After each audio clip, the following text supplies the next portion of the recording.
అందరికీ నమస్కారం. ఎన్నికల కమిషన్ అట్టర్ ఫ్లాప్ అయింది. ఒక ఆడబిడ్డగా నా మీద ఎంత చేయాలో అంత చేశారు.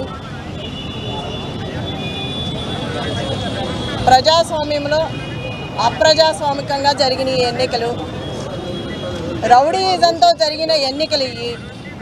ప్రజలందరూ నాకు చాలా వరకు సపోర్ట్ చేశారు. వాళ్ళందరికీ నా ధన్యవాదాలు. ఈ ప్రజాస్వామ్యంలో ఈ అప్రజాస్వామికంగా జరిగిన ఈ ఎన్నికలు దాని గురించి మనం అనుకోవాల్సిన అవసరం లేదు. మొన్న జరిగిన 11వ తారీఖు అందరూ చూశారు. ప్రతి ఒక్కళ్ళు ఏం జరిగిందో అందరికీ తెలిసి చెప్పాల్సిన అవసరం లేదు.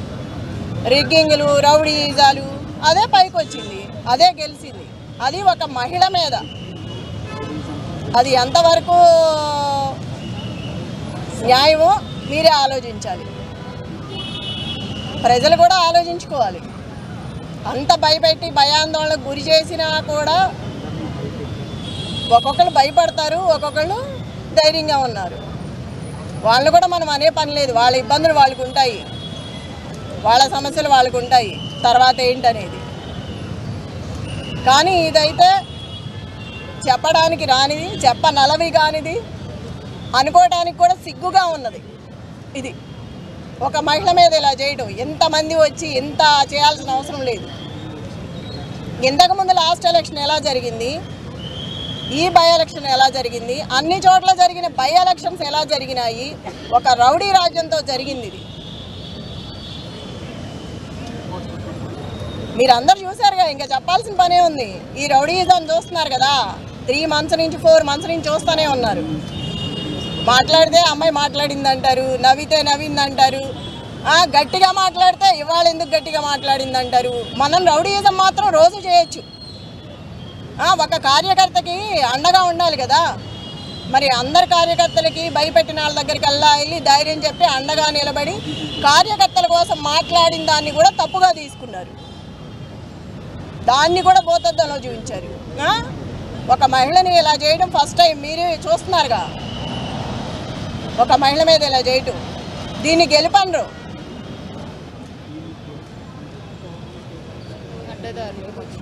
అడ్డదారులు వచ్చి అడ్డంగా చేసి, నేను చూసా కదా మొన్న, నేను అడ్డం పడ్డాను, ఎక్కడికక్కడ అడ్డం పడతానే వచ్చాను, చాలా చేసుకుంటూ వచ్చాము. అది కూడా లేడీస్ని చేసుకొచ్చాం, అన్ని చోట్ల లేడీస్నే చేసాము. అంత ధైర్యంగా నిలబడి షేక్పేట లలిత గారు, యూసఫ్ కూడా బోరుబండ మొత్తం నేను. నువ్వెక్కడ?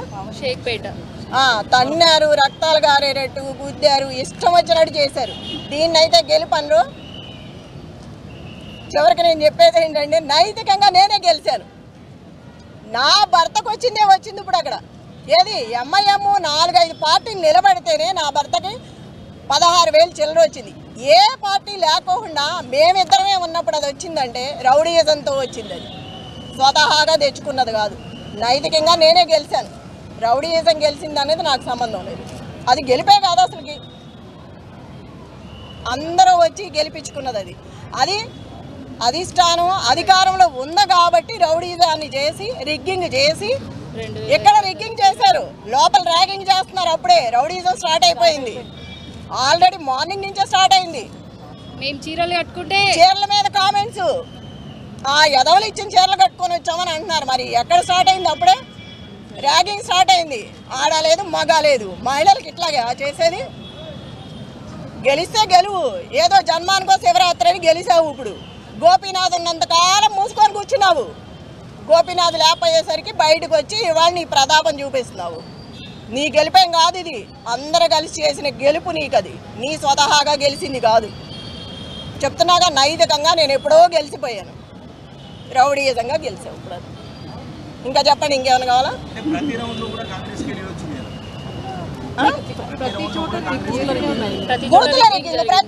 ప్రతి చోట తన్నడము గుద్దడమే కదా. మరి అందుకే కదా నేను అంత ఓపెన్ అయ్యి వాళ్ళకి సపోర్ట్ ఇచ్చి మాట్లాడింది. ఎప్పుడు మాట్లాడింది, దాన్ని ఎందుకు మాట్లాడా? వాళ్ళు పడే బాధ చూడలేక నేను బయటకు వచ్చి మాట్లాడగలను. దాన్ని కూడా తప్పుగా పెట్టారు. ఉంటుంది ఒక ఇంట్లో మనిషి చచ్చిపోయినప్పుడు బాధ ఉంటుంది. దాన్ని అడ్డం పెట్టుకొని ప్రతిసారి కథలు చెప్పుకుంటే పోతే ఎట్లాగా? ఇప్పుడు నేను ధైర్యంగా ఉంటేనే కదా కార్యకర్త ధైర్యంగా ఉండేది. మాట్లాడాల్సి వచ్చింది కాబట్టి మాట్లాడాను. ఎన్నాళ్ళు అట్లాంటివి జరగలేదు కాబట్టి నేను మాట్లాడలేదు. టీఆర్ఎస్ కి బలం ఉన్న డివిజన్ లో కూడా కాంగ్రెస్ గెలిచింది, కాంగ్రెస్ కి లీడ్ వచ్చింది. ఎందుకయ్యా అర్థం కావట్లేదా? రౌడీ అంతా వచ్చామని ఇప్పుడు వరకు చెప్పుకునేది అదేగా. మీరు చూసారు అందరూ 11వ తారీఖు ఏం జరిగిందో. మళ్ళీ క్వశ్చన్ వేస్తే ఎట్లాగా?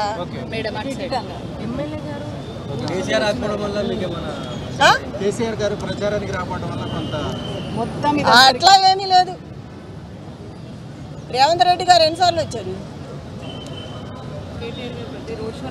కేటీఆర్ గారు ప్రతి రోడ్ షోలో ఉన్నారు. అట్లా అనుకుంటే కంప్లీట్ గా రిగ్గింగ్ రాజ్యం, రౌడీ రాజ్యం, మొత్తం గోండాల రాజ్యం.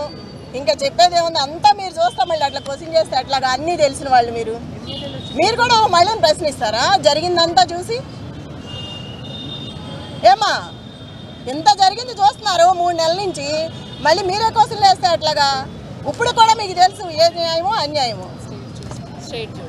मैडम बागंटी गोपीनाथ 10 साल से थे, बागंटी गोपीनाथ के फेस पर वोटिंग हुई थी। अब तक 10 साल भी आपकी अगर से चेहरा बदल गया तो क्या जो सिंपत्ति वोट थे, ऐसा कहा जा रहा था सिंपत्ति वोट मिले थे, कहाँ पे चूक हुई है बीआरएस की? వాళ్ళు సింపతి చూపిస్తే రేపు ఇంట్లోకి వెళ్ళి నడుములు ఎరగొడతాడు. రౌడీ రాజ్యం. వాడికి భయం ఉండదు, జీవితాంతం ఇక్కడ ఉండాల్సినాడు.